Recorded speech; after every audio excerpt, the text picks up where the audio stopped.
She is on her cruise. Cruise? Where is she cruising? In Mexico. Nice. Yeah. Okay, let's call the meeting to order. Everybody stand for the Pledge of Allegiance and a moment of silence. I pledge allegiance to the flag of the United States of America and to the republic for which it stands, one nation, under God, indivisible, with liberty and justice for all.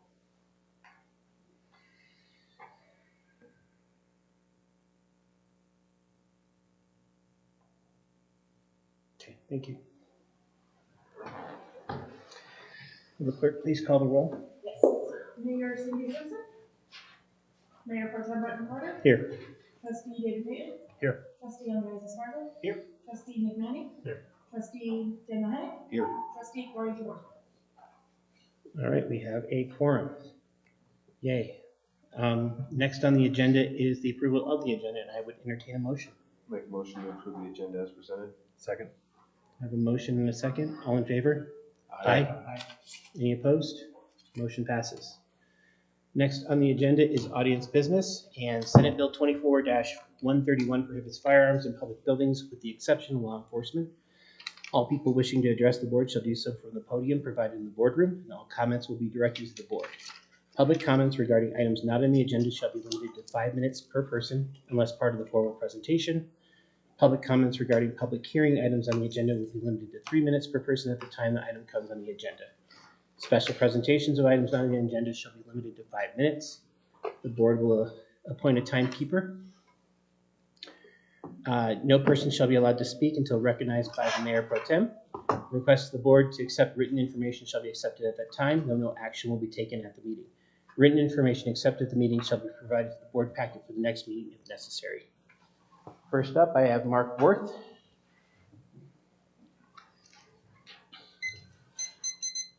Good evening, Honorable Mayor Pro Tem and respected council members.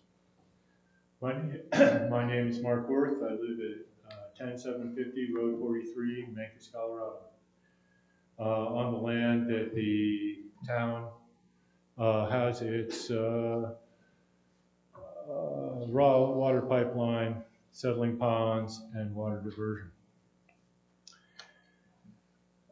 The town of Memphis Ditch is an adjudicated senior water right that diverts from the West Fork of the Memphis River 1.6 CFS, or 1,034,112 gallons per day.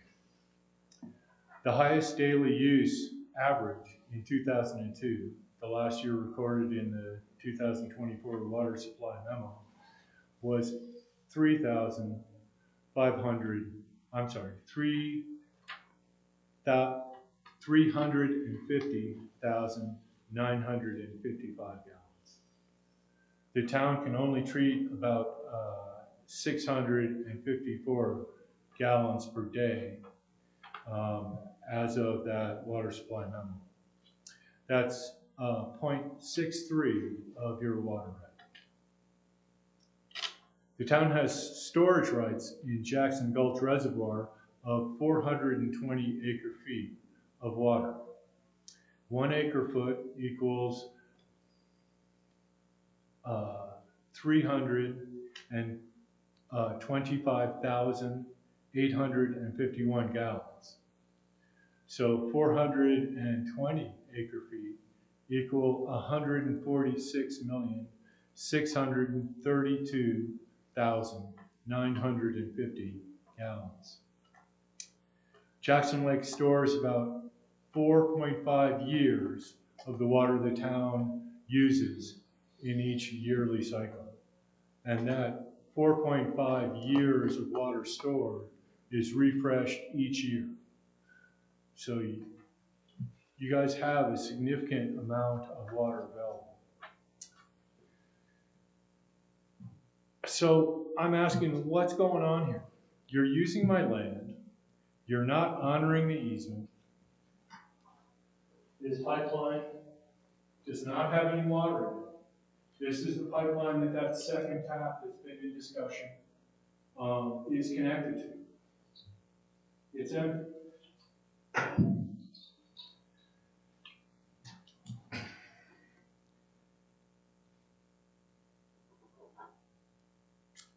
You have a tremendous amount of unused water that the 1960 Board of Trustees clearly intended to spill on the land where the town's water division, settling ponds, and a half mile of your pipeline are. It appears that you are spending about $1.5 million on a new water line replacement. I think that's going to dig up about half a mile of my property owned by my wife and me. The question I pose for you is, why are you treating my wife and me differently than the other landowners whose land your pipeline crosses?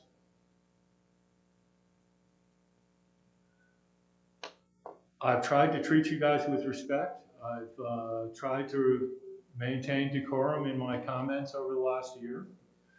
And I'd really like to have a tap.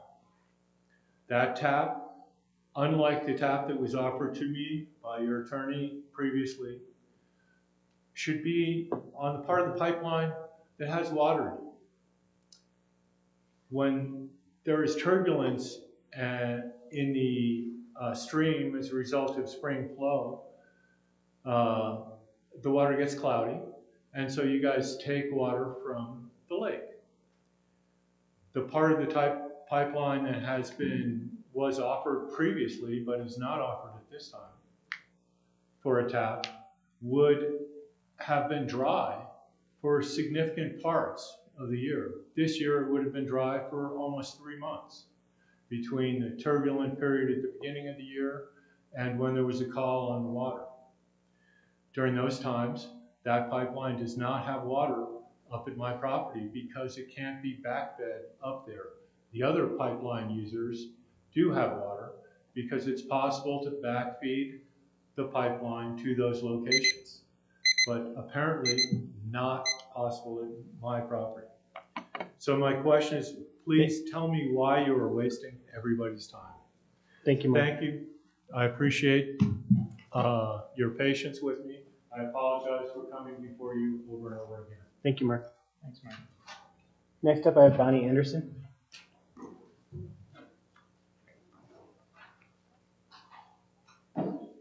Hi, is this already on? Yeah.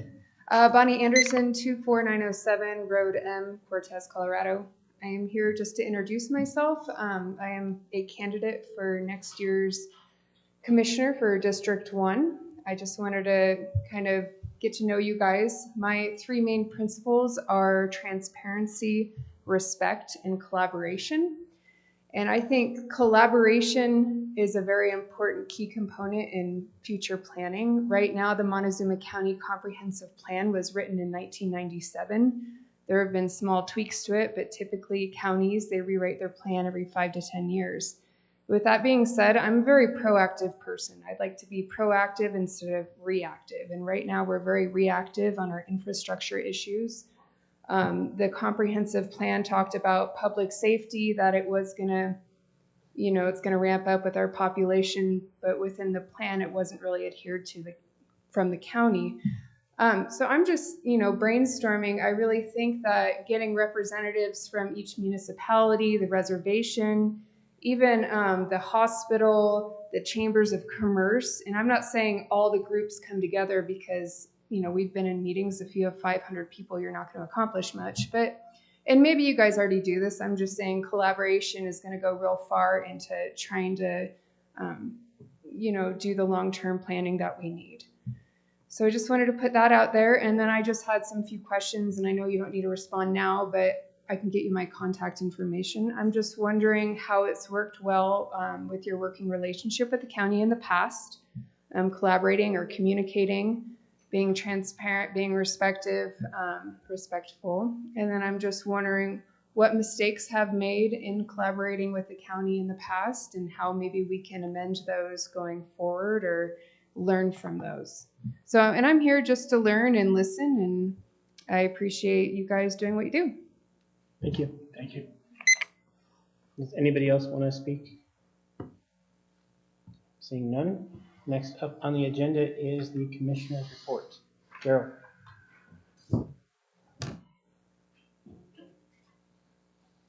Thank you, guys. Last week, we spent 3 days in Denver with the Colorado Counties Incorporated with meetings. Basically, a lot of the problems Montezuma County faces are the same as every county in this state, whether they're large counties or small. It's basically the same issues. It's mainly their budget. All those things correlate back. Even with the issues we've had with our sheriff and stuff, it's all back to they're all having the same kind of issues, the biggest part of them. We've spent most of the afternoon today at Southwest Water Conservation District over in Durango. The issues with the Colorado River are still going on.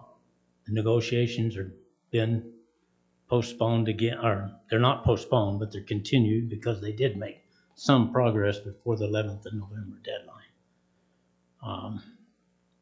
Colorado right now, I don't know whether you've noticed or not, or any of you, how much, but Arizona's been claiming Colorado's the problem and we won't cut back on our use when we haven't even been using our half of the water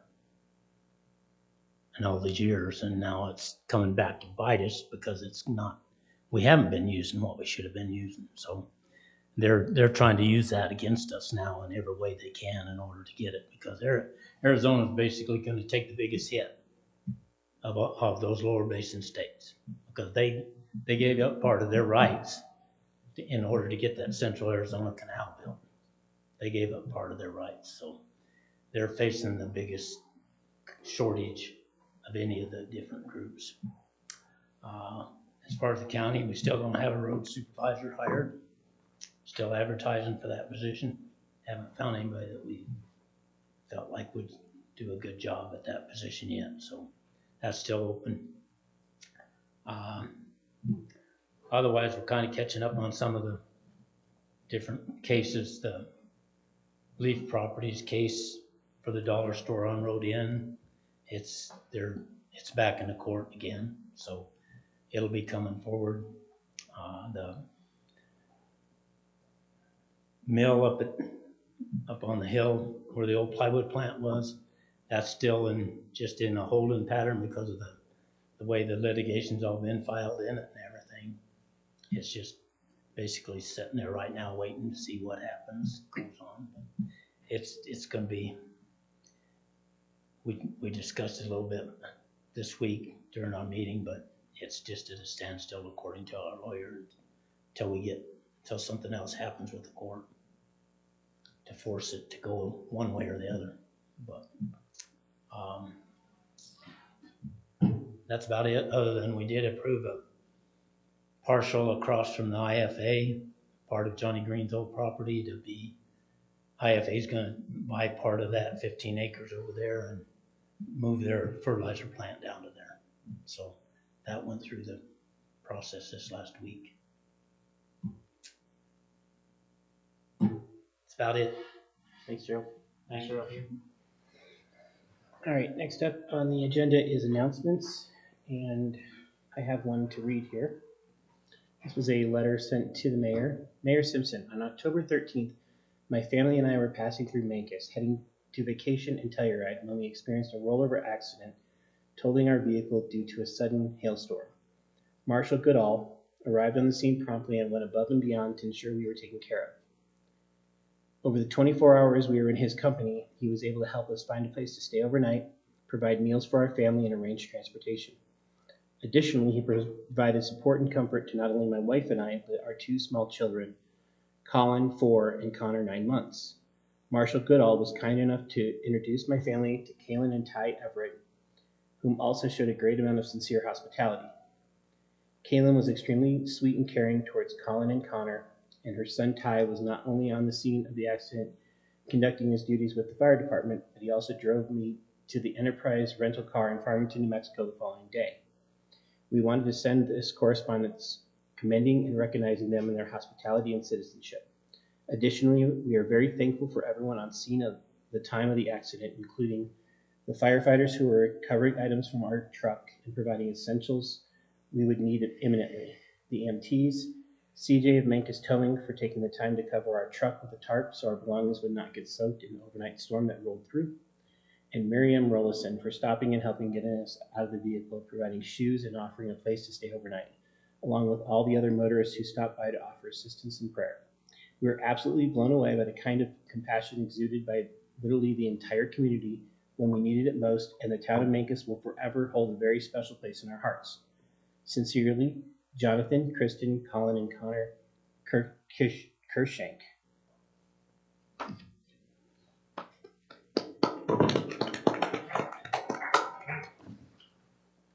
And then Mercedes. I also got a letter from them as well. This one is actually addressed to Justin. There isn't a day we haven't thought about what happened and how grateful we are for not only how fortunate we are about how the accident played out, but also for your utmost sincere hospitality and care. Colin talks about you all the time, about how kind you are, about how much you helped us, and about how he loves the pizza you brought us for dinner. Him and Connor drive around the house in his Power Wheels police car, rescuing people flipped over in the trucks from the hail. Attached to the message he dictated to Kristen with a badge he colored and some Arlington PD patches and challenge coins. We wanted to let you know we also sent a correspondence to Mayor Cindy Simpson expressing our gratitude and appreciation towards you, Kaylin, Ty, and all of the other firefighters and EMTs on scene. Sincerely, John, Kristen, Colin, and Connor. They sent us, so going to hand this all to you, Justin. Was that the one on Mancus Hill? Yeah. Mm-hmm. Yeah, we almost didn't go to Durango that day because of that storm. We stopped at the Harmony Barn. Good job, Justin. Thank you. That's crazy. Do you have any other announcements? No. Okay. Last Friday we had the Mancus tree lighting, and Nick and I went there and helped with the lighting of the lighting ceremony, and it was very well attended. It was a really great event, so that was awesome. Other than that, we have no other announcements. We'll move on to our consent agenda items. And our consent agenda consists of our minutes of November 12th, 2025, November bills and claims, and the SWORD meeting and minutes. Any discussion? I would entertain a motion. I'll make a motion to approve the consent agenda items. Second the motion. I have a motion and a second. All in favor, say aye. Aye. Any opposed? Okay, passes. Next up on the agenda are discussion and action items. Number 1 is public hearing resolution 13, series 2025, adoption of 2026 mill levy and 2026 budget. So let me get to that real quick. And I'm going to open the public hearing at 6:25. Anybody like to speak on this topic? Seeing none, I'm going to close the public hearing at the same time and open it to the board for any discussion. Any discussion? Andres? This all looks good to me. Nick? Yeah, no. Daniel? I think we've discussed it enough. Yeah, since July, yes. David, anything? No. And I would entertain a motion. It's a long one. I make a motion to approve Resolution 13, Series 2025, a resolution summarizing expenditures and revenues for each fund and adopting the budget for the town of Mancus, Colorado for the calendar year beginning on the first day of January 2026 and ending on the last day of December 2026, and levying property taxes for the year 2026 to help defray the cost of government for the town of Mancus, Colorado for the 2026 budget year. Second. You got the easy one. So I have a motion and a second. Clerk, please call the roll. Trustee David Payne. Aye. Trustee Andres Esparza. Aye. Trustee McManning. Aye. Trustee Daniel Mann. Aye. I can vote still. Can you? Aye. Okay, well, Mayor Pro Tem Bradley Yeah. Porter. Wasn't sure. Yes, I can. All right, motion passes. Yay. Okay, next on the agenda, let me get to it because it's a long one. Okay. It is Resolution 1, Series 2026, setting Board of Trustee meetings. Anybody have any discussion? It's pretty boilerplate. I think the only thing I would probably add is maybe in January, when we're election holidays, setting some for board retreat dates early on, just for travel and family planning purposes. I like that. Yep. And that's not part of this since it's just this is the one we have to notice to the public. So, but yeah, I think it's a great point. All right. I see on here, Heather had a question about the meeting for Thanksgiving and the meeting on the 23rd are being canceled. Yeah. I'm okay with that. Yeah, because it usually happens anyways, because people are out of town. We don't usually have a full board and we can't really hold a meeting anyways. So. Yeah. All right, then I would entertain a motion. I'll make a motion to approve Resolution 1, Series 2026, a resolution designating a public place for the posting of notices of public meetings in the town of Mancos and approving a schedule of regular board and of trustee meetings for 2026. Do I have a second? Second. I have a motion and a second. All in favor? Any opposed? Motion passes. Next up on the agenda, Resolution 2, Series 2026, setting 2026 plant investment fees. So for this, we have we're going to be doing it by the CPI. So we'll be raising the fees for water and sewer tap based on inflation. Any discussion? I think the only question I had is somebody who's been on board longer might have the answer is why we use the front rate or like an urban CPI. It's just the state standard to go off of that. Everybody goes off Denver. Because most of the materials are coming out of that area anyways, so it's just the industry standard.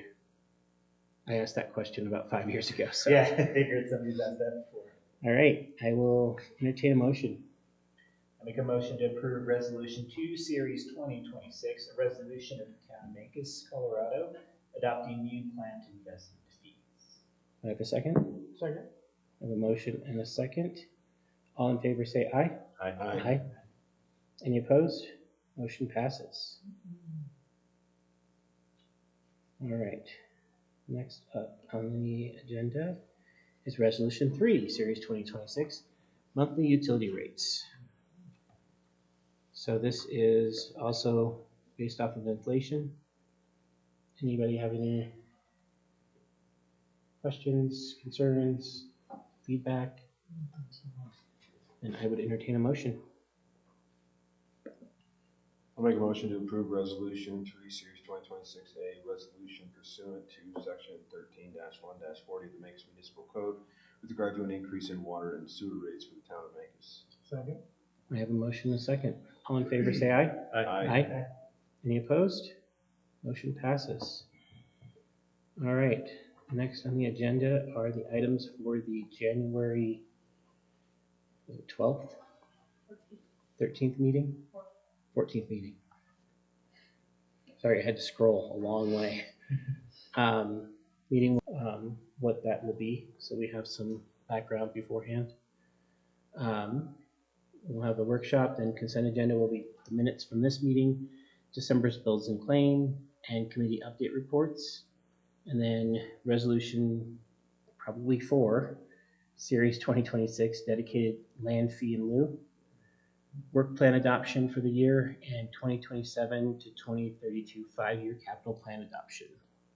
Anybody have anything else? No? All right. Seeing none, then the next item on the agenda is adjournment. I have a motion?